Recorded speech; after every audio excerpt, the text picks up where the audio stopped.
Today is Napoleon Monday. We have got 2 Napoleon videos coming out on the same day. I just released Napoleon's Marshals Part 3, and now we're backtracking in the Napoleonic Wars series. Epic History TV just recently released Wellington's victory in Vitoria, which is in Spain. I've been asked by a lot of you to go back and watch this, and so that's what we're doing.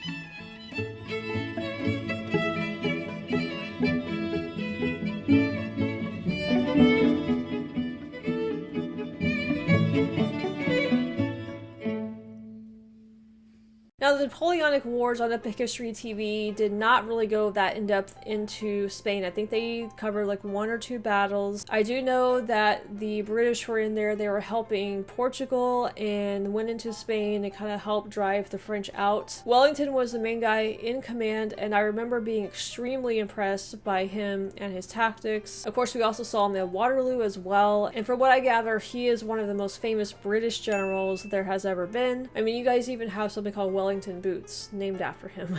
So I have a feeling that he's going to be probably one of my favorite generals as well, just in general, not even just for Britain, but I think just in general. So I'm really looking forward to learning a little bit more about him and his career and the way he kind of goes about fighting here. I don't really have much else to say, other than Scarlett, I think, would like to say hi. Come here. Here we are. Yeah. She's just snoozing down here next to me. She's being a good girl. Yeah, she's being a good girl today.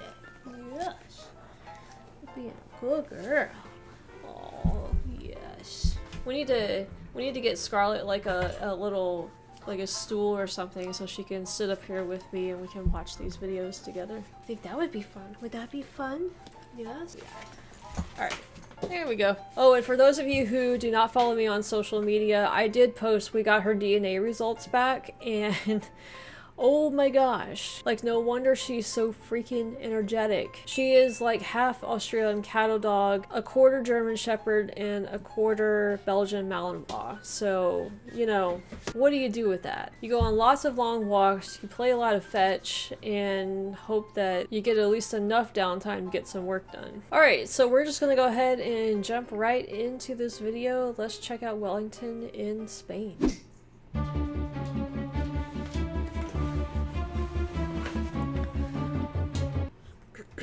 While the Allied armies had seized the initiative and were on the march, the French armies were scattered all over Spain.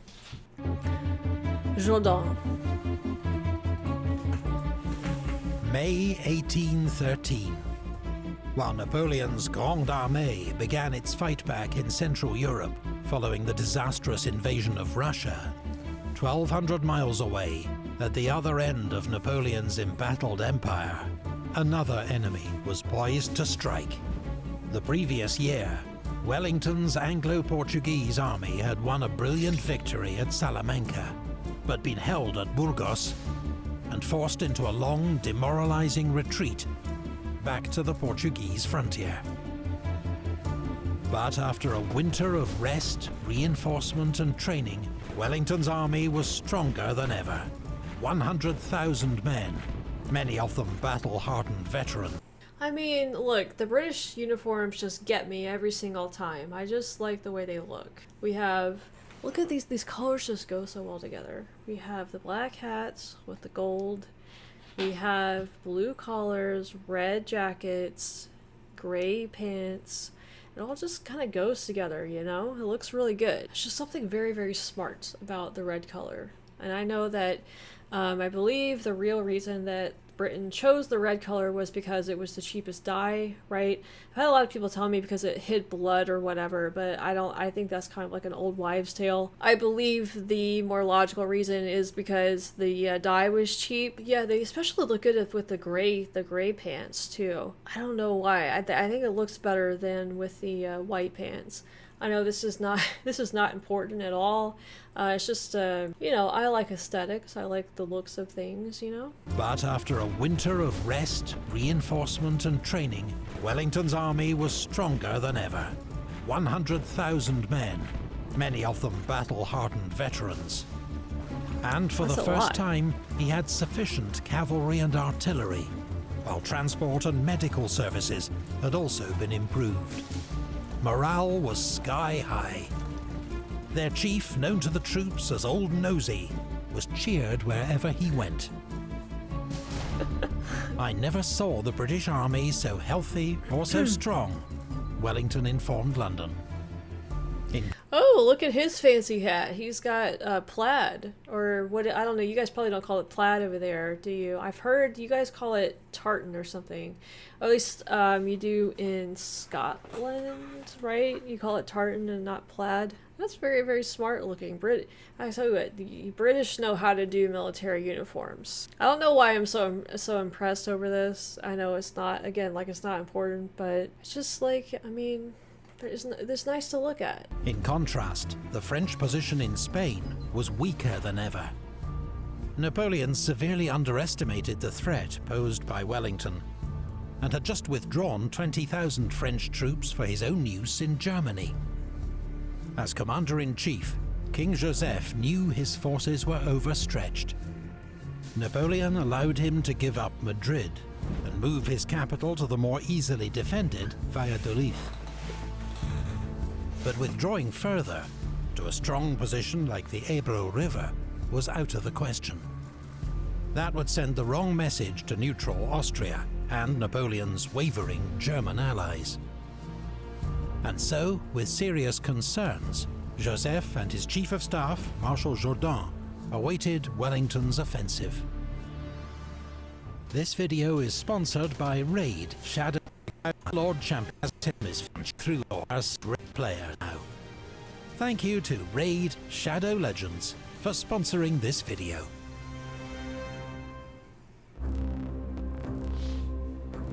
In a few days we shall take the field. The campaign bids fair to the most brilliant. I hope to see the Pyrenees before September.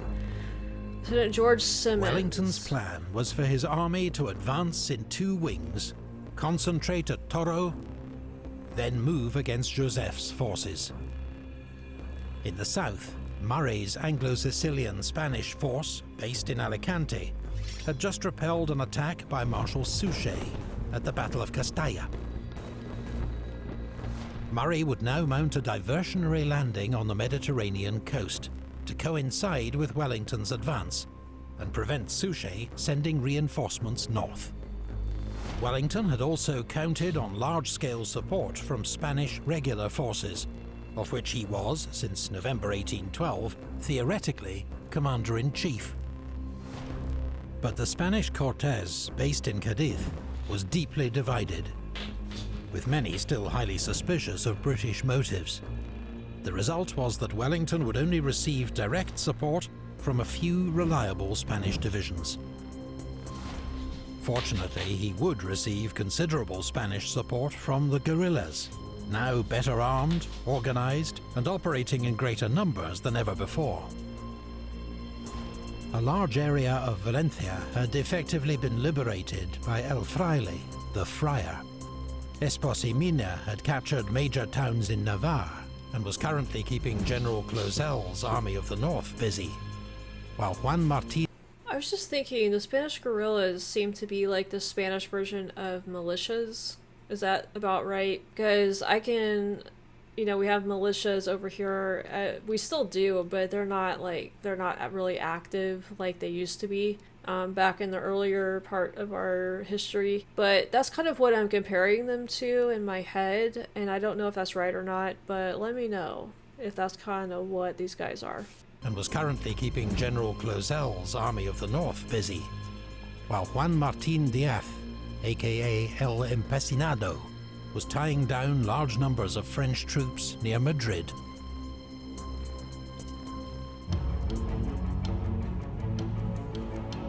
Farewell, Portugal, I shall never see you again.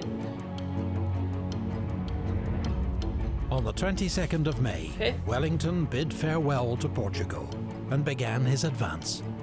4 days later, he was in Salamanca, from where he joined the northern wing of his army under Sir Thomas Graham.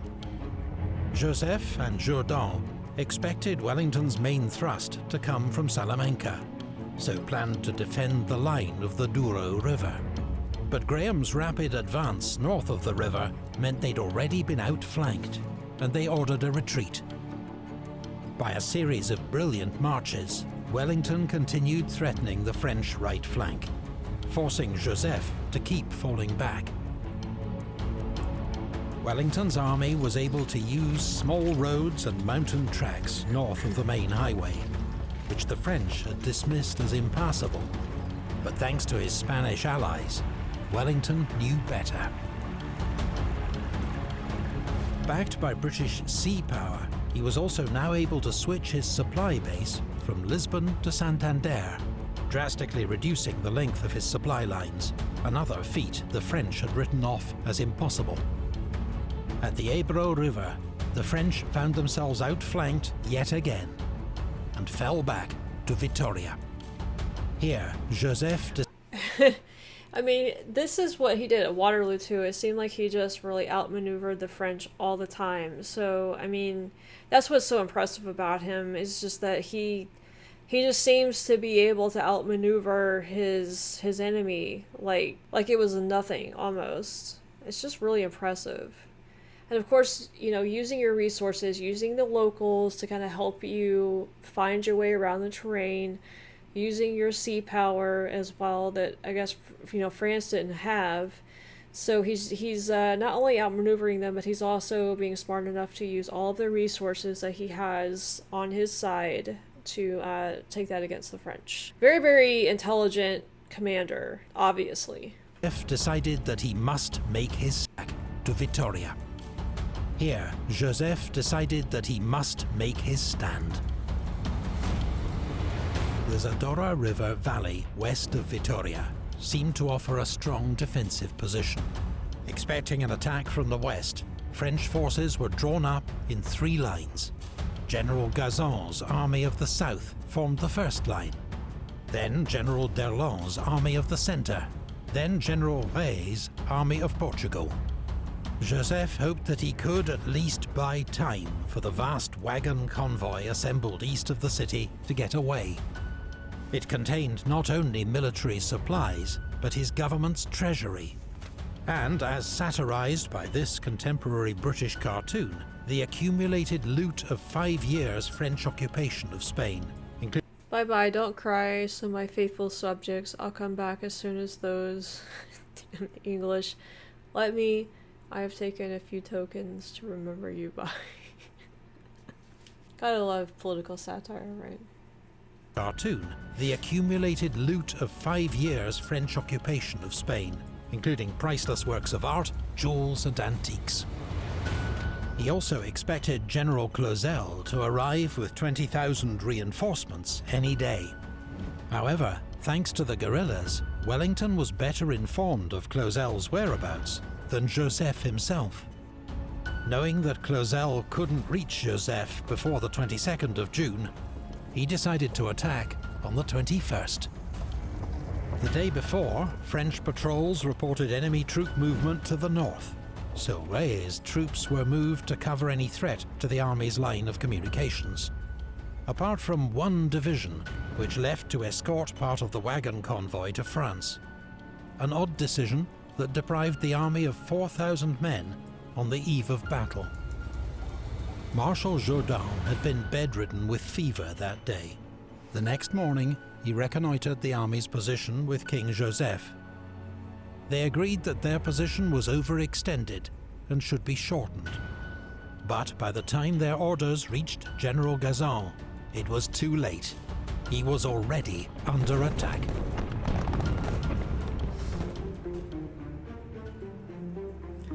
Sharp firing on the right gave us notice that the ball had been opened. Wellington, enjoying the advantage in numbers for once, had decided to attack in 4 columns across a 10-mile front.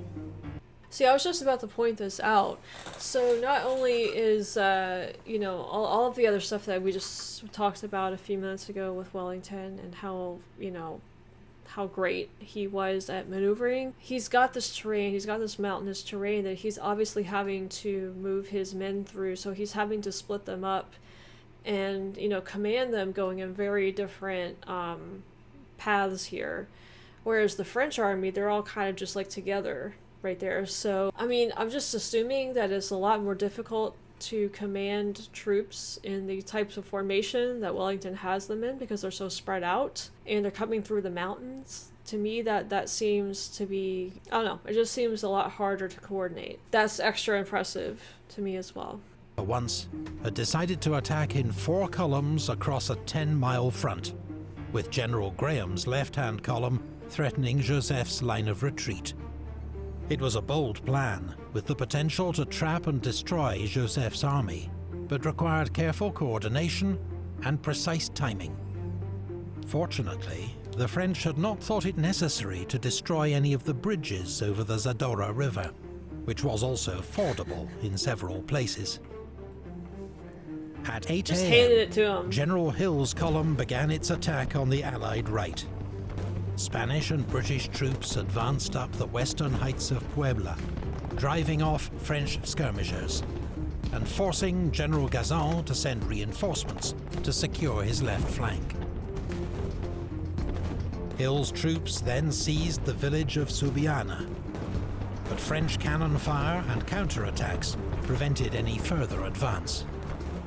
Convinced that Hill's attack was the main assault, and that troop movements to the north were probably a diversion, Jourdan continued to send troops from the centre to reinforce the left.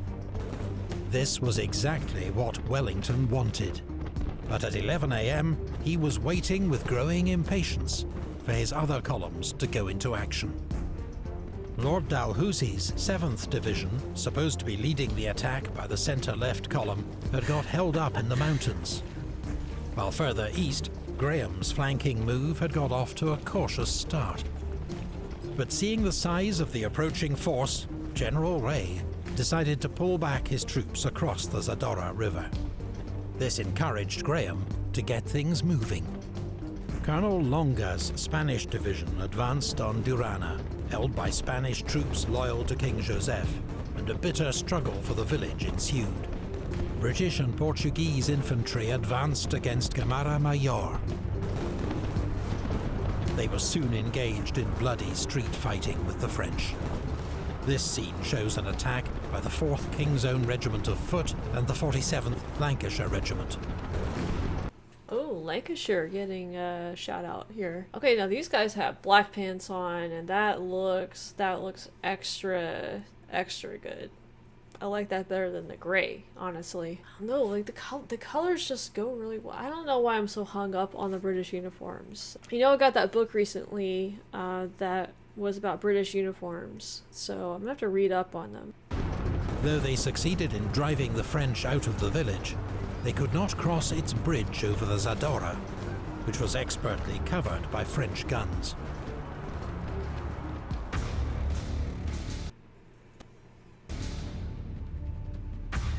Come on, ye rascals. Ye rascals. Come on, ye fighting villains. Around noon, a Spanish peasant informed Wellington that the bridge at Tres Puentes was completely unguarded.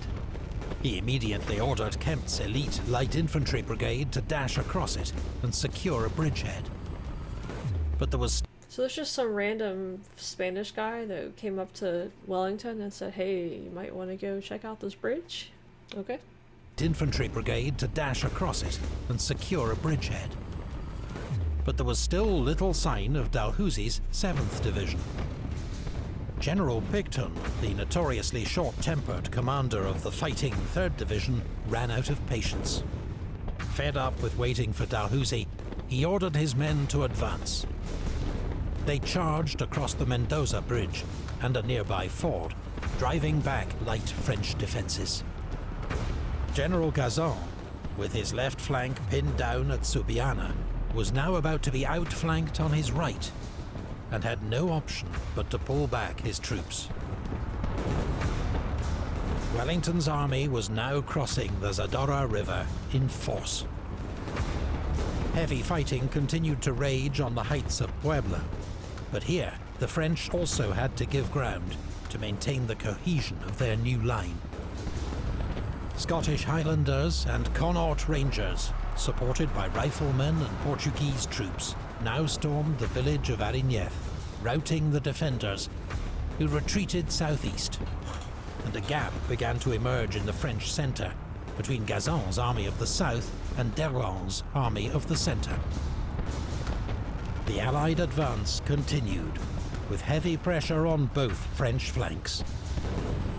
Wellington's army appeared to be building unstoppable momentum, with Graham's column poised to cut off Joseph's escape.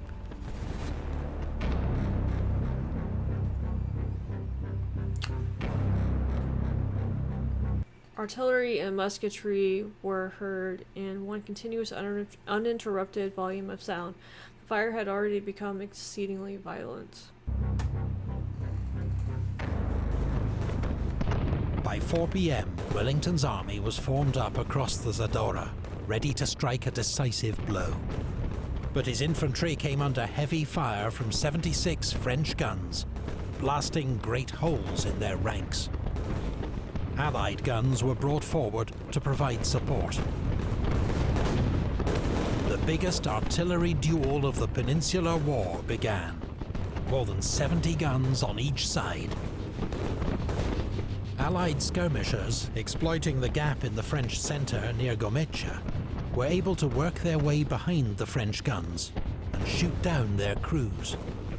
Gazon found himself threatened on both flanks. But instead of trying to close up with d'Erlon to his north, on his own initiative he ordered a retreat that left d'Erlon's own left flank completely exposed. Around the same time, Longa's Spanish troops finally captured Durana, and rumours swept the French army that their escape route had been cut. D'Erlon's army of the centre fought on bravely, withdrawing to another new defensive line just 1 mile west of Vitoria.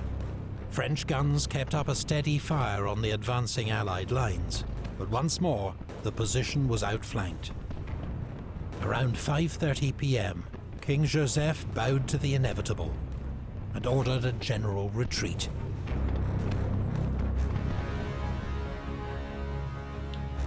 $5 million were abandoned by the French and left upon the ground. As the main road to France had now been cut by Longa's Spanish troops, the army would have to retreat east towards Pamplona along a single narrow road with boggy fields on either side. Bad enough for thousands of troops and guns, but there had been no attempt to move off the army's enormous convoy of wagons earlier in the day. The result was pandemonium, as military units and artillery tried to force their way through the streets of Vitoria and the congested lanes and fields beyond. The task of forming a rearguard fell to General Reye's Army of Portugal, which conducted an organised withdrawal covered by its cavalry. Wellington hoped that Graham's column would now be surging across the Zadorra River to cut off the French army's retreat. But Graham, overestimating the enemy's strength, continued to take a cautious approach. East of Vitoria, the French retreat descended into total chaos. The single narrow road became blocked. Wagons that took to the fields got stuck and were abandoned.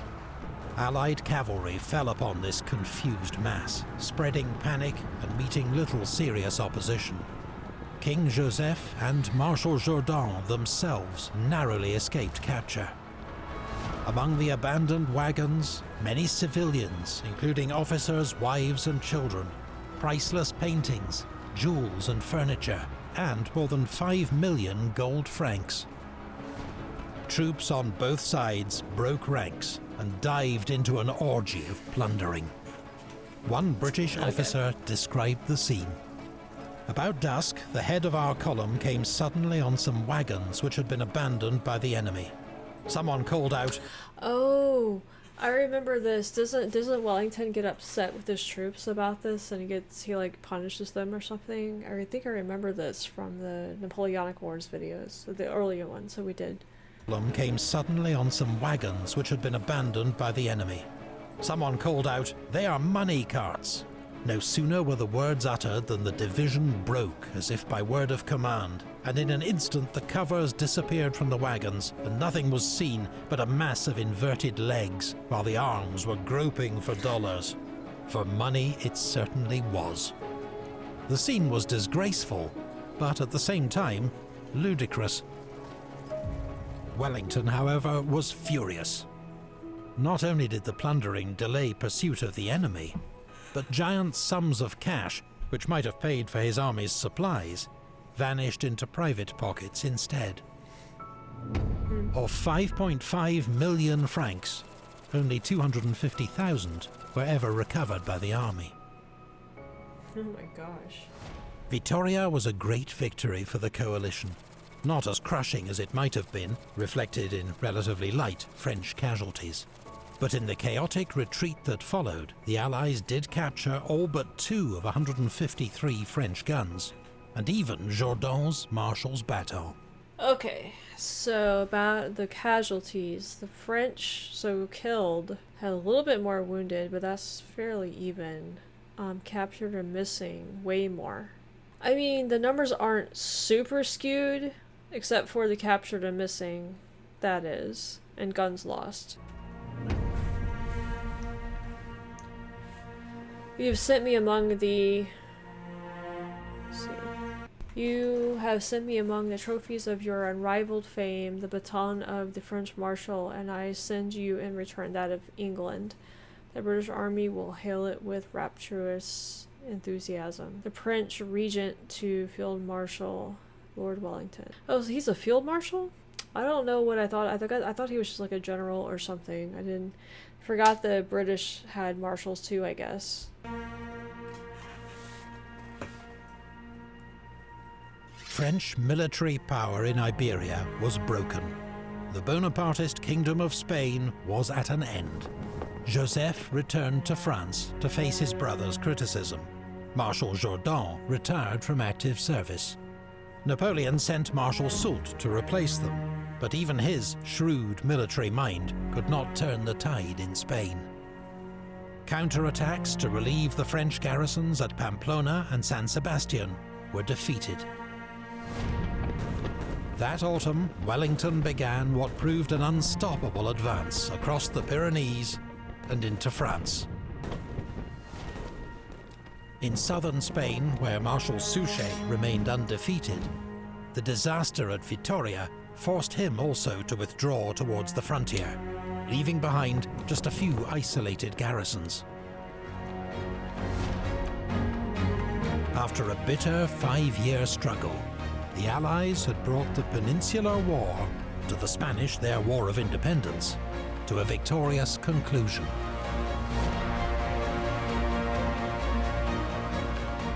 It had been a long, hard road, steeped in blood and suffering. The alliance between Britain and Spain had been particularly treacherous to navigate. But ultimately, both nations had fought together with Portugal to drive the French back across the Pyrenees. New research provides a clearer insight than ever into the huge attrition of French manpower in Iberia. An estimated total of 260,000 lives lost. 3/4 died of sickness. Of approximately 66,000 deaths from combat, 43% were in actions against Spanish regular forces, 38% fighting British-led armies, and 19% fighting guerrillas. By contrast, British military deaths are estimated at 52,000, Portuguese 15,000, with many more thousands of civilian deaths, while Spanish deaths are unknown, though the country as a whole may have lost as many as 500,000 lives in 5 years of war and occupation. For Napoleon, this disaster had been an unnecessary and largely self-inflicted wound, an intervention born of arrogance and false assumptions, with dire strategic consequences. But as the Napoleonic Empire crumbled in Spain, an even greater struggle neared its climax in Central Europe, where Napoleon faced the most powerful coalition of his enemies yet. If the French Emperor was victorious in Germany, Wellington might soon be scrambling back across the Pyrenees. The fate of Europe was about to be decided at the Battle of Leipzig. Yeah, and I've said repeatedly in these videos that Battle of Leipzig video is probably my favorite one out of all of these. It's just drama filled. It's where things just kind of came to a head for Napoleon, is what I consider a big turning point, and I guess it was a big turning point for the Napoleonic Wars. Yeah, so like after watching this, you know, I was already really impressed with Wellington in the previous videos I've seen on him, but after watching this, I'm even more impressed with Wellington now. Not only does he stand out as a military commander, but he also seems to have some decent integrity as well, and I think the two of those go really well together. That's just my presumption just watching these, but again, I don't really know much about him, so I think it's going to be a good idea to, in the future, look more into Wellington, more in depth, learn more about him, do some documentary type stuff on him maybe. But yeah, super impressed with Wellington, super impressed with the British uniforms. And I'm really glad that Epic History TV went back and added this in to kind of inform us a little bit more about what happened in Spain. I think Kings and Generals has videos on the Spanish campaign as well, but you know, that might be something that I could go back and watch in a future date as well. Anyway, I don't think I had a ton of questions in this, but if I did, go ahead and answer those down in the comments if you would like to. Also, make sure to like and subscribe if you enjoyed this video. I also have links to my social media and Discord in my pinned comment and in the description of this video, so go check those out, and go check out my Napoleon's Marshal series if you haven't done that yet. And I'm still doing those, actually. I still have parts 4 and 5 to do, so you'll want to make sure that you stay tuned for all of that. A whole lot more to come, and Roger here, and I will see you next time.